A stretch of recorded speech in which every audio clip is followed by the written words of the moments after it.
Hello friends, welcome again to my channel कहानियाँ अजब गजब। तो फिर से लाया हूँ फ्रेंड्स आप सब लोगों के लिए एक नई और यूनिक स्टोरी। और स्टोरी का नाम है the haunted rickshaw. And friends, ये स्टोरी एक हॉन्टेड रिक्शा की है जो पहाड़ों में घूमता रहता है किसी ऐसी सवारी को लेकर जिसके बारे में आप ज़रूर जानना चाहेंगे। और इस अजीब सवारी के बारे में आपको इस स्टोरी में पता चलेगा। So without wasting any time, let's start with the haunted rickshaw. Mussoorie के बहुत सारे पुराने लोग एक बूथा रिक्शा के बारे में अक्सर बातें करते हैं। उसकी क्या कहानी थी ये तो ज़्यादा पता नहीं, लेकिन अक्सर वो कभी सर्दियों में पहाड़ों में अपने घरों के बाहर आग जलाकर एक ऐसे रिक्शे के बारे में बात करते हैं जो घूमा करता था एक अजीब और भयानक सवारी को लेकर। वो सवारी सब जगह जाती थी। कौन था उस सवारी में, ये आप सब लोगों को अब पता चलेगा। कहानी की शुरुआत यहाँ से होती है।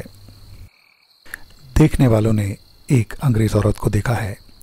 उसकी ड्रेस बिल्कुल विक्टोरियन स्टाइल की थी और वो एक हाथ से खींचने वाले रिक्शे में बैठी हुई थी और वह अजीब तरह से लोगों को देख रही थी। वह उन नई आधुनिक गाड़ियों को देख रही थी जो इन पहाड़ों में घरों के पास पार्क की गई थी। वह उसे छोटे छोटे बक्सों जैसी दिखाई दे रही थी। धुआं छोड़ने वाले दम घोटू 4 पहिया वाहन और बदसूरत असुविधाजनक 2 पहिया वाहन। वह घृणा से मुड़ी और रिक्शा भी आगे बढ़ गया। कोई ऐसी घिनौनी चीज़ें कैसे बना सकता है। इस औरत को इंग्लैंड घूमने के दिनों की मोटर कारें याद आईं। उनमें कितनी शान थी और उस वक्त माहौल में कितना रोमांस था। लेकिन तब से ज़िंदगी बदल गई थी। उसने आह भरी। जैसे जैसे साल बीतते गए वह अपने पहाड़ों में आ रहे बदलावों की मूक गवाह बनी रही। वह जगह अब एक झुग्गी बस्ती की तरह बन गई थी। उसके समकालीन, जिनमें से कुछ से वह कभी कभार ही मिलती थी, उसकी चिंता साझा किया करते थे और ब्रिटिश राज की इस समर रिट्रीट को वह बहुत ही अलग तरह से देखते थे, यानी कि अंग्रेज़ और ये औरत। उनके ज़माने में शहर के चारों ओर घने शंकुधारी और ओक के जंगल थे जो अब छोटे छोटे हरे भरे टुकड़ों में सिमट के रह गए थे।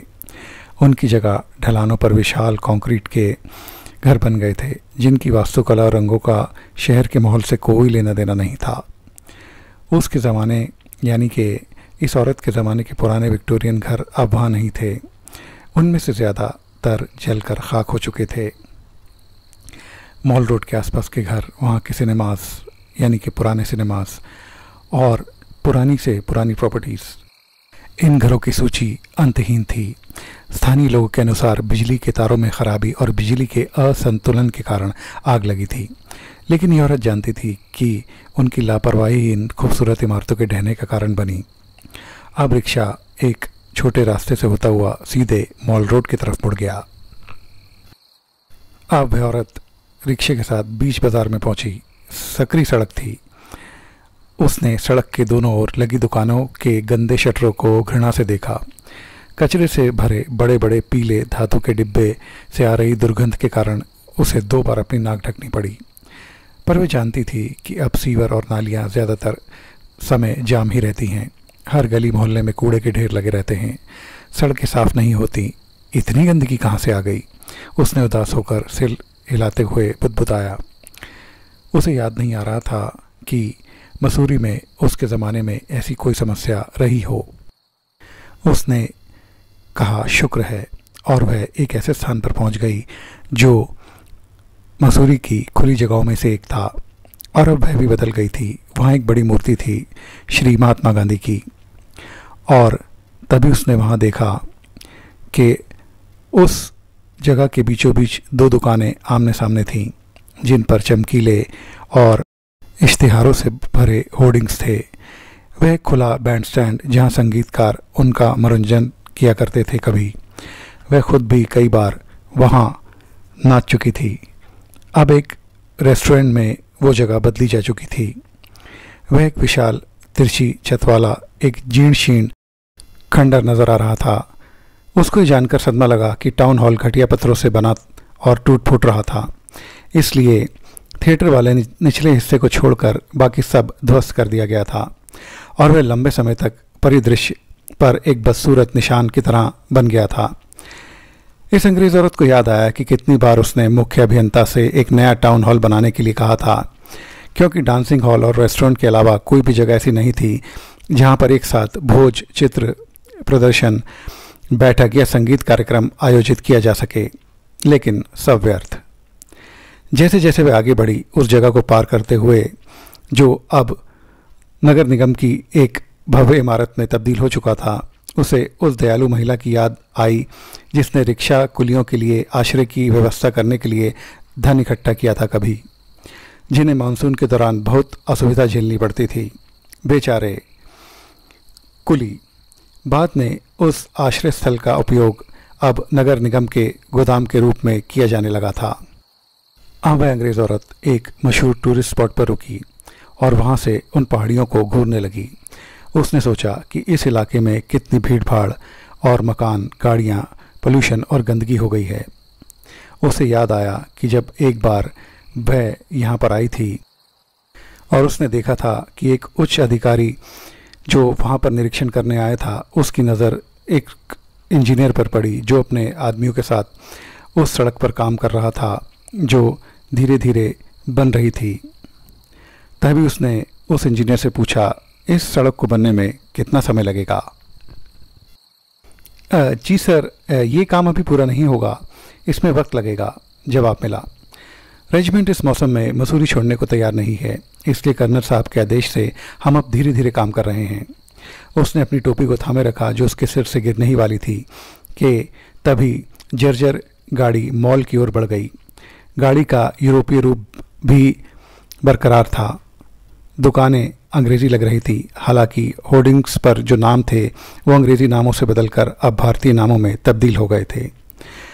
मॉल, जो अब काफ़ी चौड़ा हो गया था, 1800 के दशक में वह एक साधारण पहाड़ी सड़क थी जो सिर्फ पैदल चलने वालों, घोड़ों और डंडियों के लिए ही उपयुक्त थी। सड़क के कई हिस्से में सिर्फ 2 घोड़े ही साथ साथ चल सकते थे। फिर एक दशक बाद मॉल की हालत सुधरी और रिक्शा ने अपना प्रवेश कर लिया, जो झांपनों और डंडियों से ज़्यादा लोकप्रिय हो गए। झांपन, जिसमें मौसम से बचाव के लिए जाली और कपड़े के पर्दे लगे थे, 4 रिक्शा चालकों द्वारा ढोया जाता था और असुविधाजनक था, जबकि डंडी, जो ढीली धुरी के एक टुकड़े से बनी होती थी और लोहे के छल्लों से एक ही डंडे पर इस तरह बंधी होती थी कि सीट और पायदान दोनों बन जाते थे, और भी ज़्यादा असुविधाजनक थी। सवार बहुत ही अशोभनीय स्थिति में बैठता था। और फिर रिक्शा आए, आरामदायक, आलीशान गद्दियों, शीशे की खिड़कियों और रबर के टायरों से सुसज्जित। अब वह सवारी कर रही थी। उसने बदलाव को महसूस कर लिया था। उसने देखा कि मकान मालिकों को मजबूर किया गया था कि सड़कों को चौड़ा और बेहतर बनाएं, जो सिर्फ आम रास्तों पर ही बने हुए थे। अचानक उसे एक अजीब सा एहसास हुआ, मसूरी कभी कितनी खूबसूरत जगह और मेरा घर हुआ करता था, पर अब सब कुछ बदल गया है। बहुत हो गया। यादों के दर्द के बावजूद जो उसे सताती थी, उसकी आत्मा मसूरी बार बार क्यों आती थी? चलो क्लब चलते हैं, उसके पीछे से एक आवाज़ आई। नमस्ते, तो आज आप भी आ गए? उसने उस आदमी से धीरे से कहा जो उसके पास आया था। उस अंग्रेज औरत ने पहले उस पर ध्यान नहीं दिया था। क्या तुम्हें याद है क्लब की खिड़कियों की लंबी कतार से चमकती वो रोशनियाँ? घोड़े और नौकर अपने मालिकों की कुर्सियों के पास बरामदे में झुंड बनाकर बैठे रहते थे। किसी ज़माने में दूर बंगलों से खाने पर आने वाले हमारे और हमारे दोस्तों की सेवा के लिए नौकर जल्दी जल्दी अंदर बाहर आते जाते रहते थे। याद है? हाँ हाँ, मुझे बिल्कुल याद है। तभी प्लेटों और बर्तनों की खटखट से पता चला कि खाना लगभग तैयार है। क्लब के अंदर अधिकारी और आम नागरिक हर तरह की एंग्लो इंडियन वेशभूषा में धैर्यपूर्वक संकेत का इंतजार कर रहे थे। तभी खाने की घोषणा हुई और मेहमान के साथ एक बड़े कमरे में हम पहुंच गए, यानी कि ये औरत और वो आदमी, जहां फूलों और प्लेटेड अपर केस से सजी एक मेज थी। क्लब के नौकर और साथ लाए गए घरेलू नौकर दोनों ही पीछे की ओर सावधान मुद्रा में खड़े थे। कुछ देर तक वह शख्स अलग अलग कविताएं पार्टी में सुनाता रहा, यानी क्लब के अंदर, और यूरोप की बातें करता रहा। थोड़ी देर में वह बोला, मुझे आपके लिए बहुत दुख हो रहा है मैडम, उसने धीरे से कहा। मैडम ने कहा, मेरे लिए दुखी होने की ज़रूरत नहीं है, मुझे लगता है कि मैं अब चली जाऊंगी। उसने बड़े दुख के साथ कहा, मैं आपको समझ नहीं पा रहा हूँ।